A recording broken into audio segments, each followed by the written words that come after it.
So I am so happy finally nakuha natin yung content monetization tools. Thank you so much, Lord. Ayan. Sabihin nyo na OA, pero talagang I am very happy, as in masayang masaya ako today kasi akala ko nung pag-open ko ng cellphone ko, meron siyang content monetization, tapos get started. Oh my gosh, akala ko yung lang siya, screenshot na dumaan sa feeds ko. Tapos ayun, talagang get started talaga para pala talaga sa akin, diba?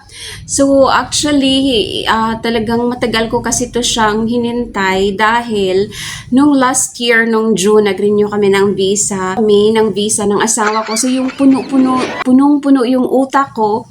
So talagang hindi ko siya, hindi na ako nag-engage, kasi hindi rin ako nag-upload masyado, nanonood-nood lang. Tapos yun, nung pagkabalik ko, ayun, ang daming nagkaroon ng bonus tools.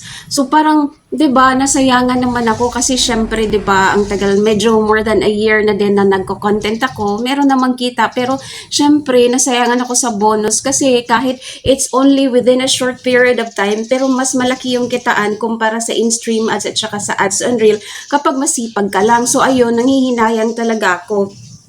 Pero win-workout ko siya, guys. At some point na down ako, pero sabi ko sige, ituloy ko to. Tapos win-workout ko this past few days. Kung nakita nyo naman, kung nag-follow kayo, talagang mga 5 contents, ganun, 4 contents in a day, ganun.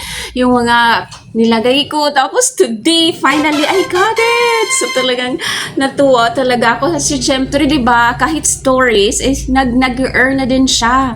Basta masipag ka lang talaga. So I am really very happy. Tapos kailangan mo din talaga na protektahan na yung profile mo. Tapos isa pa na win-workout ko today is also yung page ko, yung Ma'am Shi Neneng. Tapos paki-support naman din nun, guys. So I will also, try ko din naman na mag-upload. Yun, mga 3 to 5 contents talaga. Yung yung talagang kukunin natin. Tapos, yan, i-work out. Tapos, syempre, dasal. Talagang salamat talaga, Lord. Kaya ako na i-share ko sa inyo today. Today talaga. Salamat sa suporta nyo. Yay! That's all, guys. Praise God.